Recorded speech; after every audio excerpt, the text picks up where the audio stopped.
pada saat tahun 70-an pernah mengalami hal yang sama. Ya, dipanggil oleh salah satu kantor di Kodim Kerembangan, sama diinterogasi.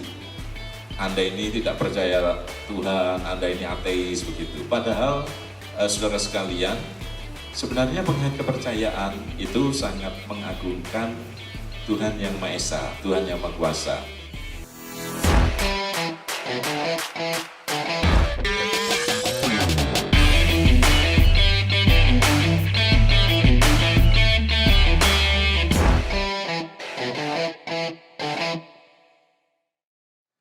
Terus kepala sekolah menyampaikan, Pak Nain, saya itu heran, dia itu saat setiap pelajaran agama, dia itu sembunyi di toilet.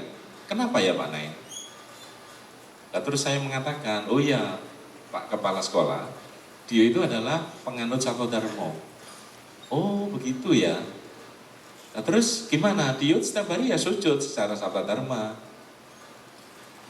Dia tidak mau mengikuti pelajaran Kristen Pak Nain. Nah, terus ini gimana Pak Nain?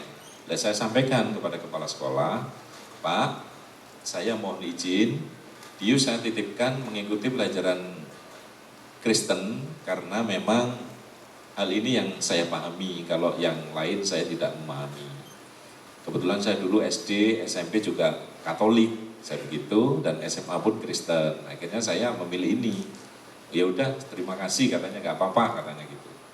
Nah di sini memang contoh-contoh itu bukan hanya Dio, tapi banyak murid, banyak anak didik kita yang seperti itu. Dan stigma negatif maupun diskriminasi itu banyak hal lah yang disampaikan tadi, masih banyak lagi. Termasuk mertua saya pada saat tahun 70-an pernah mengalami hal yang sama. Ya, dipanggil oleh salah satu kantor di Kodim Kerembangan, sama diinterogasi. Anda ini tidak percaya Tuhan, Anda ini ateis begitu. Padahal saudara sekalian, sebenarnya mengenai kepercayaan itu sangat mengagungkan Tuhan yang Maha Esa, Tuhan yang Maha Kuasa. Dan di penghayat kepercayaan yang perlu diketahui, jumlahnya adalah organisasi yang seperti Sakodharmo, Kapribaden, Muti Utomo, seperti perjalanan gitu tadi, jumlahnya adalah 199 organisasi di tingkat nasional. Kalau di Sumatera Utara ada Parmalim.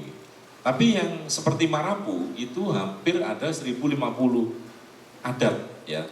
Ada Marapu, ada Kaharingan begitu, ada Maburundo di Sulawesi Barat, ada Bambu Kuning di Bali. Jumlahnya semuanya 1050. Dan pada dasarnya mereka adalah kelompok-kelompok adat yang juga mengakui tentang keberadaan Tuhan yang Maha Kuasa, dan juga mengutamakan tentang leluhurnya. Jadi leluhurnya ini selalu diuri-uri, selalu dilestarikan begitu. Dan juga yang saat ini terjadi adalah dengan adanya Undang-Undang Nomor 23 Tahun 2006, Yunto PP 37 Tahun 2007, sejak saat itu penghayat kepercayaan sudah diakui keberadaannya, eksistensinya diakui oleh negara.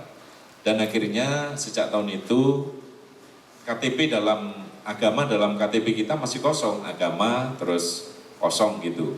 Terus sejak adanya keputusan Mahkamah Konstitusi pada tahun 2017, akhirnya sekarang KTP penghayat kepercayaan itu berbunyi penghayat kepercayaan titik 2, kepercayaan terhadap Tuhan yang Maha Esa, seperti contoh tadi yang dialami oleh Mas Andri. Mas Andri adalah dosen ITB dan mereka adalah Presidium MLKI yang ketiga, kalau saya kedua.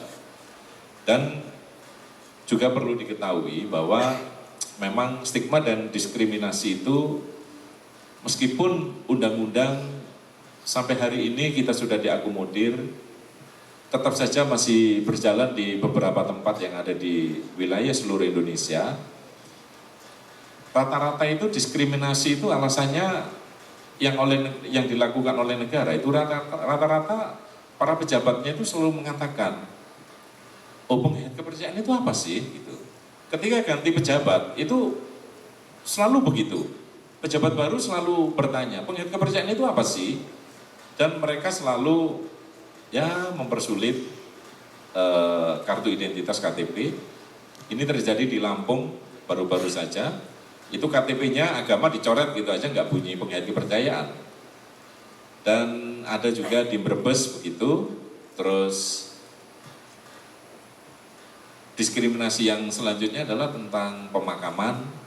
Kadang-kadang di Brebes, ini ada daerah daerah Citandu, itu ada 2 warga kita penghayat kepercayaan Sabda Dharma yang tidak bisa dimakamkan.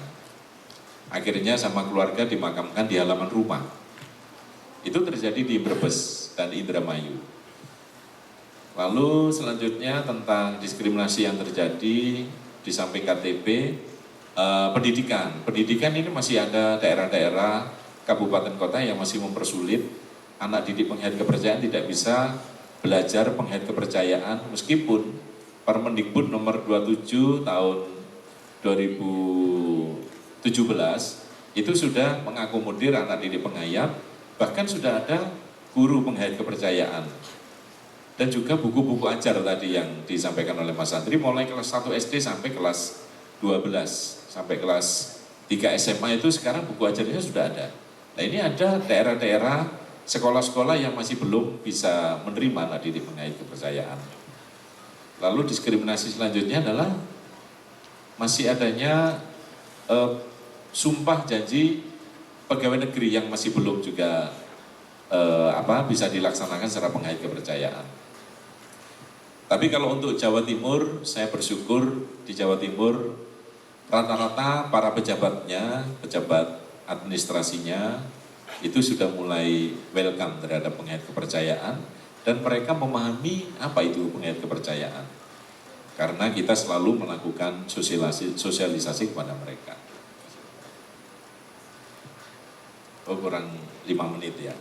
Jadi Bapak Ibu dan saudara sekalian, rata-rata stigma negatif itu selalu berkaitan dengan satu, siapa yang kamu sembah?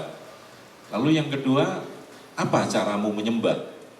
Lalu yang ketiga, apakah kamu punya kitab? Gitu. Rata-rata ini pertanyaannya. Padahal Bapak Ibu sekalian dan saudara-saudara, di penghayat kepercayaan itu ada 3 hal yang pokok menjadi prinsip penghayat kepercayaan. Yang pertama adalah tentang manunggaling kawula lan Gusti. Lalu yang kedua tentang sangkan paraning dumadi, yang ketiga tentang memayu hayu bawono. Manunggaling kawula lan Gusti adalah mengatur tentang hubungan manusia dengan Tuhan. Jadi di penghayat kepercayaan itu seperti yang tadi ditonton, itu mereka bersujud kepada Tuhan, bisa bersujud kalau nafsu-nafsu dalam diri kita itu sudah mengendap, ya sudah betul-betul mengendap, jadi waktunya relatif lama. Lalu tentang sangkan paraning dumadi adalah pelajaran tentang bagaimana kita dilahirkan pada saat kita si bayi ada di rahim ibu sampai kelak ketika kita akan dipanggil oleh Yang Maha Kuasa, oleh Tuhan, itu diatur di situ. Jadi pada saat kita di rahim ibu, di situ di penghayat kepercayaan mengatur tentang bagaimana sejak pertemunya antara sperma dan sel telur sampai adanya nur cahyo. Di dalam ajaran Sabda Dharma itu ada 3 hal yang penting dalam tesing dumadi.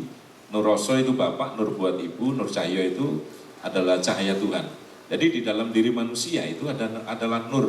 Ada nur yang namanya, kalau orang penghayat itu namanya ada yang mengatakan sukmo sejati, guru sejati, atau mengatakan yang maha suci begitu. Yang maha suci itulah yang, nur sejati itulah yang bisa sujud kepada Tuhan yang Maha Kuasa. Jadi pengendapan nafsu itu yang diutamakan. Lalu yang kedua tentang sangkan paraning dumadi, mengatur tentang kelahiran sampai kematian. Kalau kita sudah meninggal kita ada di mana gitu. Nah, ini itu diatur. Lalu tentang laku dalam keseharian itu diatur di dalam memayu hayu bawono. Lah memayu hayu bawono itu kita di dalam ajaran penghayat kepercayaan ada 2 hal yang penting. Memayu bawono alit, jadi memayu bawono alit itu adalah dalam diri kita. Jadi seorang penghayat harus mengetahui kelemahan dan kelebihan setiap diri manusia. Misalnya seperti saya tahu, oh kelemahan saya itu misalnya ini, kalau melihat wanita cantik cek ngelirik misalnya, ya. Ini saya tahu, oh potensi saya ini, berarti saudara yang muncul pada diri saya ini adalah Sukmo Kencono, Sukmo Roso. Ya karena di dalam ajaran Sato Dharma itu mengenal 11 saudara, yang masing-masing 11 saudara itu mempunyai watak sendiri-sendiri. Misalnya Gondoruwo Rojo ini tempatnya di sisi ini, itu wataknya kejam. Kadang-kadang ada orang yang berani pada orang tua bahkan membunuh orang lain. Itu karena di dalam dirinya dikuasai oleh saudara yang namanya Gondoruwo Rojo. Ya. Terus misalnya ada orang yang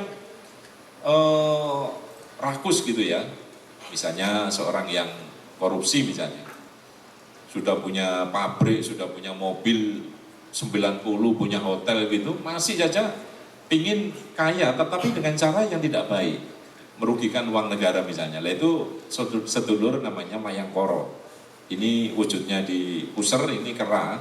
Nah jadi dia saudaranya potensi saudaranya itu, sehingga yang namanya pencerahan dari Nur Cahyo tadi itu kalah dengan saudaranya tadi, sehingga yang muncul hanya orang watak seperti itu.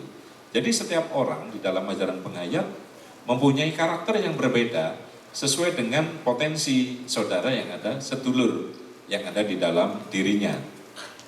Biasanya kalau sudah punya pacar cantik atau pacar yang lagi ganteng, cek ngelirik misalnya, itu berarti yang potensi adalah Sukmo Kencono, ya. Itu potensinya di situ. Jadi manakala manusia dikuasai oleh sedulur, maka dia tidak seimbang hidupnya. Maka pencerahan di dalam dirinya itu tidak bisa melakukan hal yang baik dan luhur karena yang sucinya, rohaninya kalah dengan sedulur tadi. Itu namanya di ajaran Sangkan Paraning Dumadi. Lalu Memayu Ayubbawana adalah di dalam kehidupan ini kita harus seimbang. Kalau bisa sikap baik dan luhur itu yang kita tonjolkan, termasuk bagaimana kita komunikasi dengan masyarakat, dengan keluarga itu diatur di dalam ajaran Memayu Ayubbawana. Lah Memayu yang tadi alit dan yang agung itu harus seimbang. Mungkin itu Bapak Ibu dan Saudara sekalian, nanti kita lebih banyak diskusinya karena memang kita dibatasi dengan waktu. Terima kasih, selamat sore. Assalamualaikum warahmatullahi rahayu, rahayu, rahayu. Terima kasih. Terima kasih. Aplaus untuk dalam teman-teman.